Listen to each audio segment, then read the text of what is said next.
Hey, what's going on, everybody? Hopefully you're having a good day. I definitely have some stuff that I want to talk to you guys about today about the Miami Hurricanes.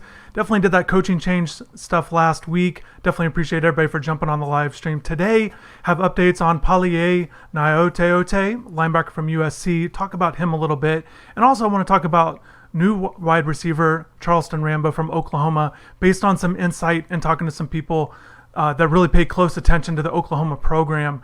Get some insight on him as far as, just basically maybe how he'll fit into Miami. And then if you have any other questions about the Hurricanes, definitely drop in the comments below. I will get started shortly. I want to wait for a few more people to jump on here, give them a chance. Again, it's always last minute notice, so definitely you got to like this video and also subscribe, so make sure you don't miss out on any information on the Hurricanes or anything going on with the live streams and things like that. Hit the bell for notifications. That helps us as well. So definitely excited to talk about some things. I see Mason's in here. Shout out to you and everybody else that's jumped on before. And if you guys are new to the live stream, you can always rewatch this later on in the day. I know sometimes the timing doesn't quite work out. I know there's some people that really follow the channel, some diehards that follow the channel that work late nights and things like that. So I apologize for not being able to drop this in. So let's get right into this. First off, if you have any questions, you can always jump on to InsideTheU.com on the message boards there if you have any questions there. But definitely let's get right into this. Cage is here. What's going on? Yes, Miami needs that linebacker. And here's what I want to say about Palaie Gaoteote is I've reached out to UM just to kind of see, based on some sources, just to see, what's going on with him, because a lot of news was coming with Tyreek Stevenson. That was a big one. Obviously, Miami gets him. And just with Charleston Rambo, the wide receiver, and then the defensive end with DeAndre Johnson, almost overlooked a little bit just because of the other big news with these other guys. But the big thing I would say, that the biggest thing that my takeaway is they definitely like him as a linebacker. And I think that's a good sign, because that's the first step, right? You got to make sure it's a good fit. Do they like his abilities with what they've seen? For me, I think he's a great player. I think he would be a great fit at Miami.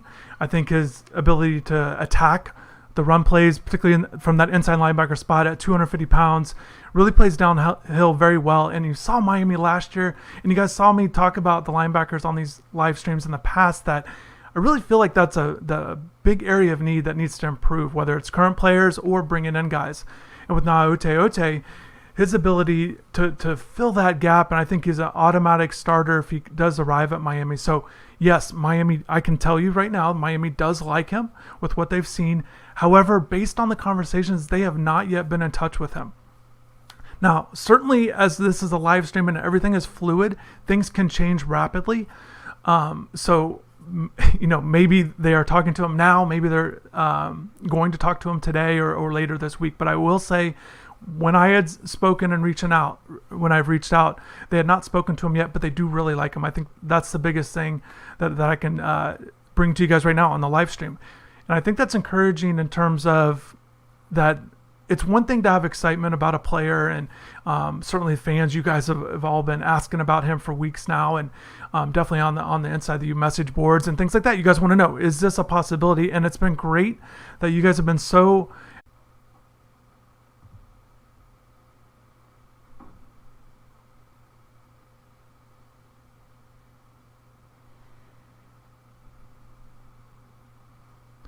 Okay, I think we're back. I had a little bit of a freeze, but basically, hopefully you guys didn't miss too much. I apologize for that. JT Sounds is here. What's going on?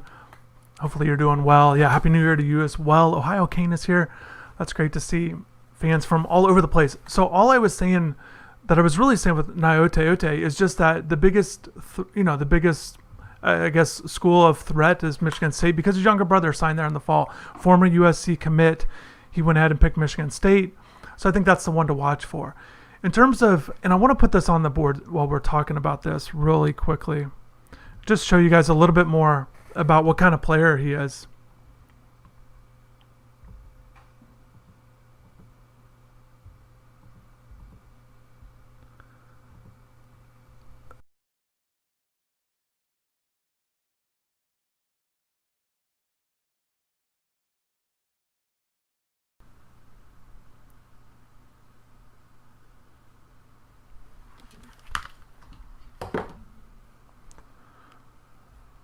Testing microphone. Let me know now. I think I got it figured out.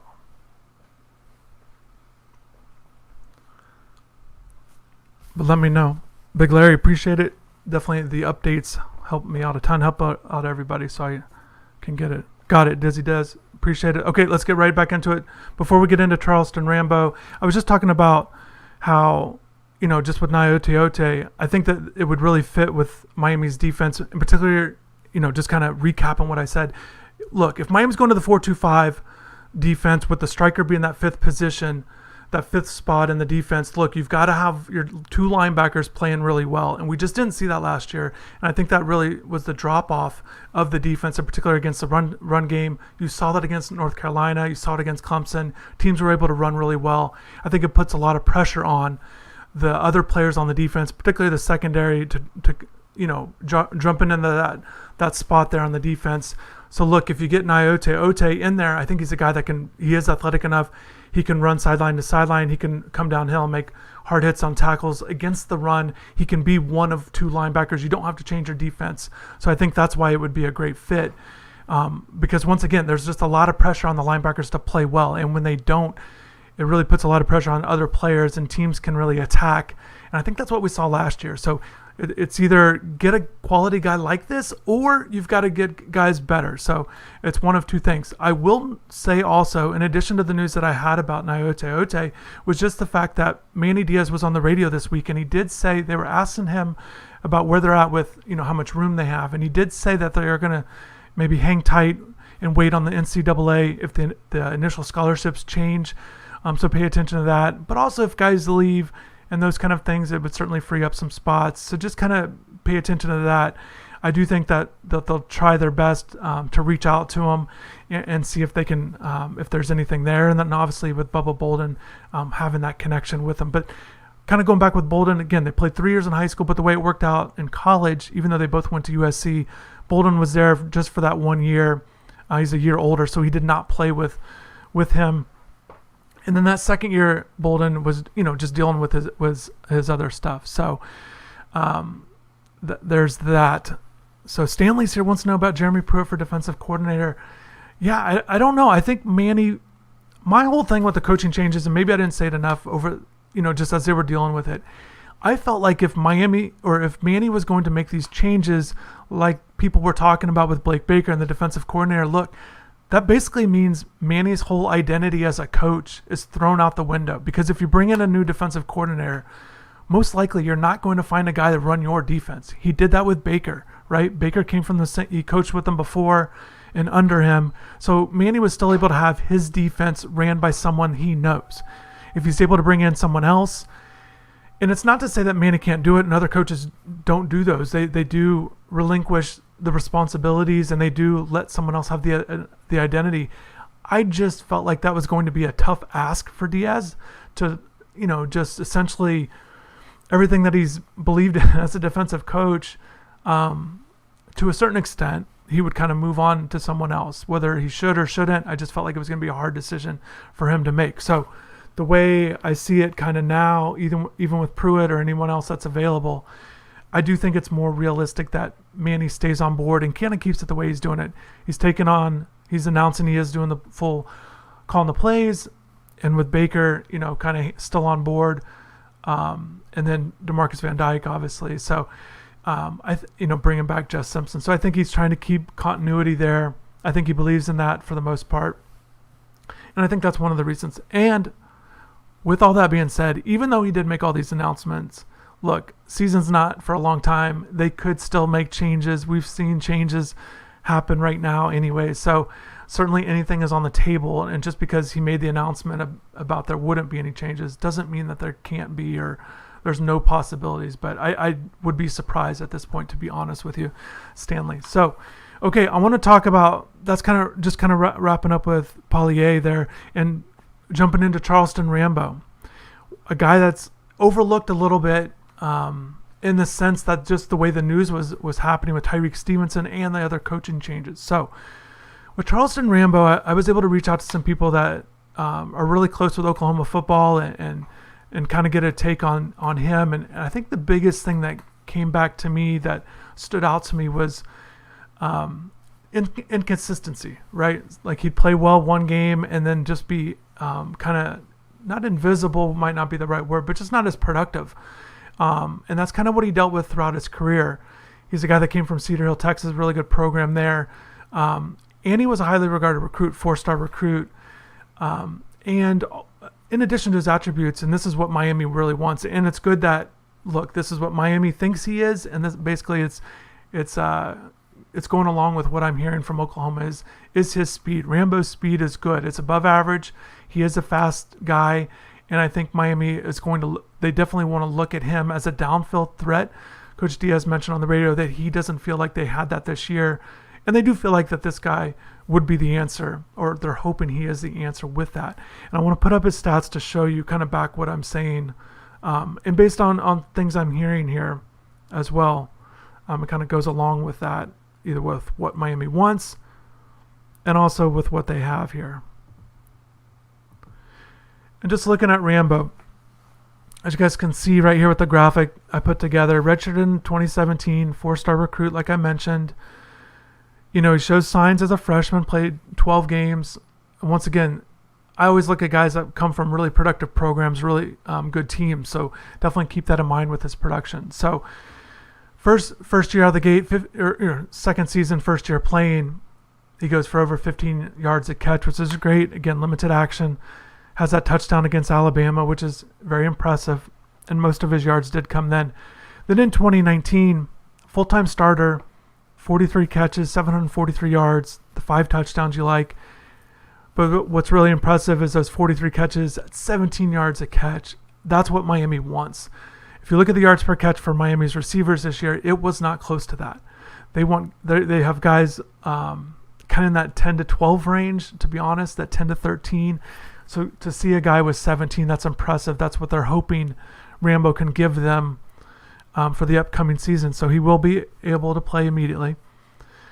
And then in 2020, just kind of looking at his season, basically he was passed over by a couple other guys. He did start, but he was not their primary option. And he was not their primary option in 2019, but still provided that secondary production that you like. So 10 games, 10 starts, 25 catches. So the catches are down, the yards are down. But which is what it is. But what stands out to me is that yards per catch is down. That 12.5, you'd like to see that up higher. But that is what it is. I know that there's still a lot of hope that there's going to be a productive season for him.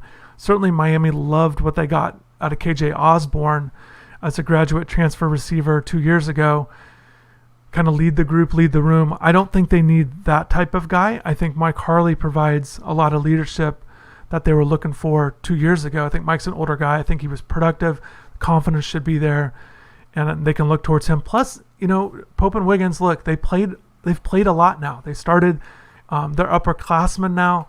I think what they're looking for, not necessarily that leadership, but they need that production. And I think that's what they're looking for with Rambo. And then Wiggins and Pope just certainly have to play better, avoid the drops, certainly. So just taking a look at Rambo, once again, a guy that's brought in here to produce, a guy that can get downfield. And one of the things that I like about the receiver, it just gives that, it's just a very competitive field. I am going to have an article on the site about that, just to break down that wide receiver. I asked Coach Diaz about the competition at wide receiver. This is without Rambo.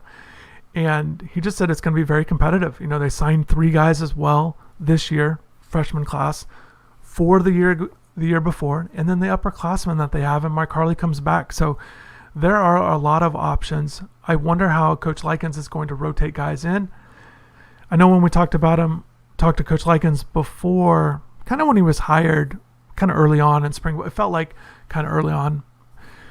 And one of the things I always like to do when a new coach comes in, and I still feel like 1 year isn't enough to really get to know them, but just kind of, get a sense on their mentality, their coaching philosophy, kind of what they believe in, and with that being said, with him,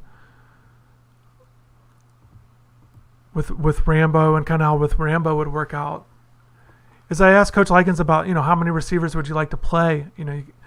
Because look, you're either going to play your top guys a lot, or you're going to rotate a bunch of guys in. And I think this year we saw, they really did go with those top guys. Pope, Wiggins, and Harley played a lot more than that second group of receivers. Even though we saw Keyshawn Smith get in there, Mike Redding at times, Xavier Restrepo, Marshall Few, they were all in there at times, but not nearly as many reps as you would have thought for a number 2 group, but basically they just weren't good enough. Jeremiah Payton as well. So they've got to get better, push those top guys, and we'll see how things play out in the spring. Rambo jumps in the mix. Harley's back for another year. And the biggest thing that you like with the wide receivers, without question, is what you have with Yerry King coming back.